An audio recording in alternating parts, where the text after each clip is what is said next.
Good morning, everybody, and thank you very much for the opportunity to participate in this interesting international conference.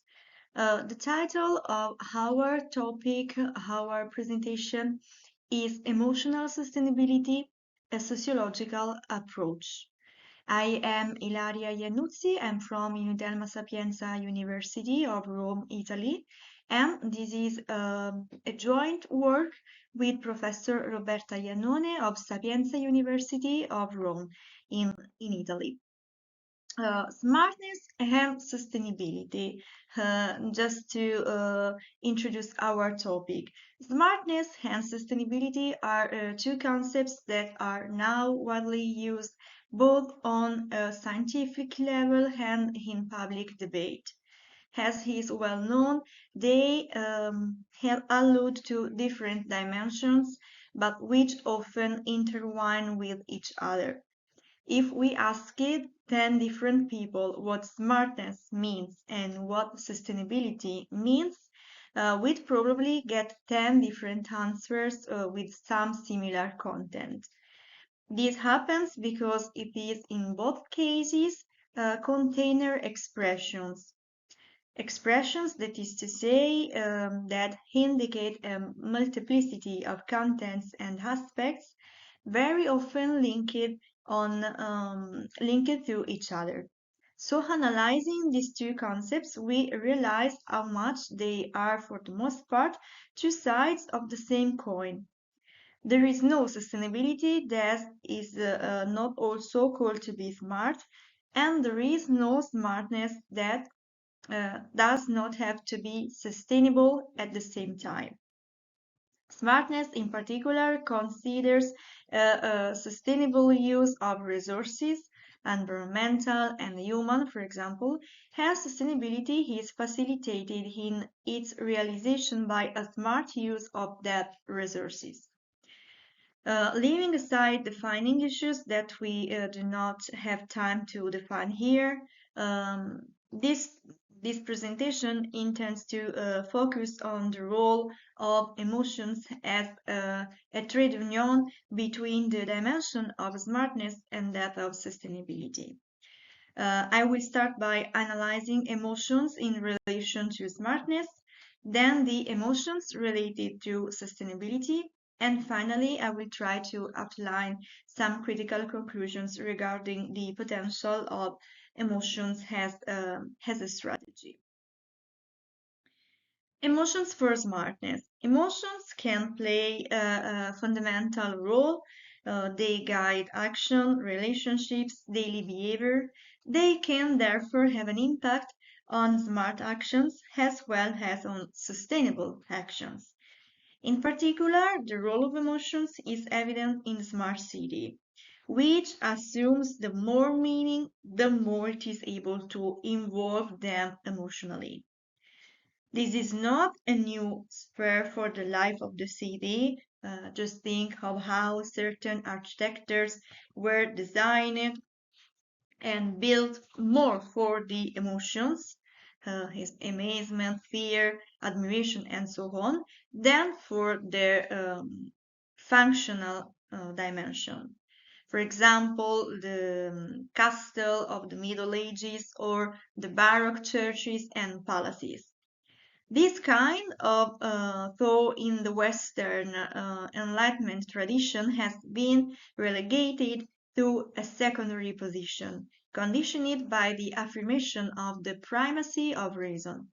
So more and more frequent, in particular by city administrators and designers, is the recourse to the emotional component. The novelty is the discovery of the potential that emotions are able to generate if considered no longer as a source of disturbance of progress and social order, but in their role as assets. So emotions to discover, emotions to lead, emotions to sell. For this reason, emotional city marketing practices are assiduously used, capable of making even modern city buildings considered scarcely exciting, emotional appealing. as in the case of the city of Stockholm, whose most modern buildings light up in different colors in the evening, depending on the emotions that passers-by feel and communicate to their smartphone.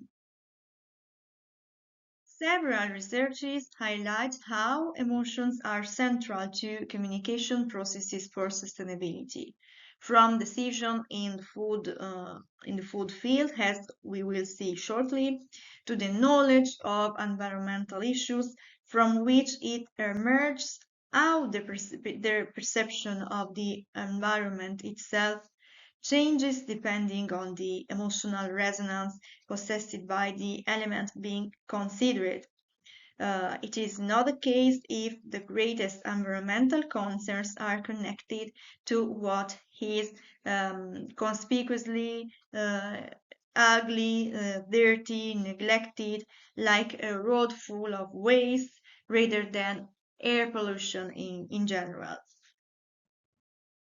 So it is important to start from a consideration that it generally seems that the rhetoric of sustainability rests on two pillars: rationality, interest on the one hand, and ethics or values on the other. In the first case, we refer to a functionalist reasoning and optimization of resources.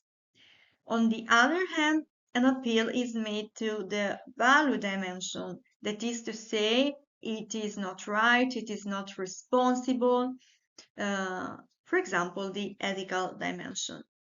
In the light of this picture, the element that seems to be lacking is given precisely by emotions, which can play a key role in helping to bring about new forms of solidarity for sustainability.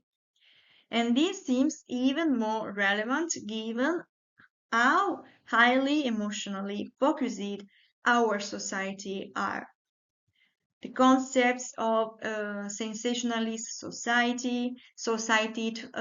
society of sensation seeking, or again excited society, well, returned from this point of view, the centrality of the spasmodic research for a constant adrenaline flow of emotions has a characterizing figure of the current social order.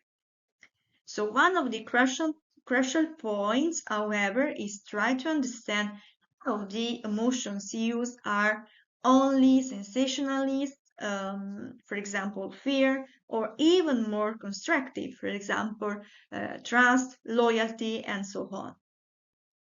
Hence, the idea of emotional sustainability as a driving force for the realization of traditional aspects of sustainability. Through constructive emotions, it is possible to orient behaviors towards sustainability.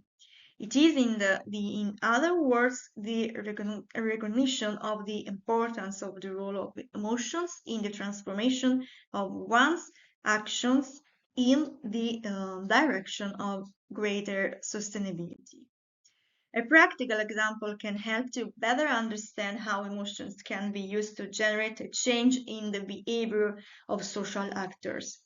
For example, it has been studied in order to reduce meat consumption, informing consumers about the health and environmental consequences of its excessive consumption is not sufficient. A recent research shows how arising negative emotions such as anticipated regret can be an effective strategy. So the effects of daily exposure to emotion-focused messages were investigated, comparing them with the effects of informational messages about the consequences of consuming red and processed meat on the environment and health. In particular, the researchers observed short-term and long-term, more than 2 months. Long-term effects on emotions attitudes and behavioral intentions towards red meat consumption. And the results show that messages focused on emotions, unlike others, are able to develop anticipate regret for not having protected one's health and the environment through excessive consumption of red and processed meat. On this, it is also possible to cite those researches that highlight, with reference to environmental sustainability, that in the environmental communication, fear has been one of the weaknesses of the environmental message, and also, however, a lever of change widely used. So, in the same direction, also guilt has been the other lever on which the environmental imaginary has been defined. These levers, however, have not proved fruitfully in generating a change in behavior. For this reason, the need to reconstruct an environmental imaginary has been affirmed to give value to the topic, for example, through the highlighting of an active role that each individual can play. So here is a critical element on which we think it is important to reflect, namely the risk that these are only sensationalist or alarming emotions.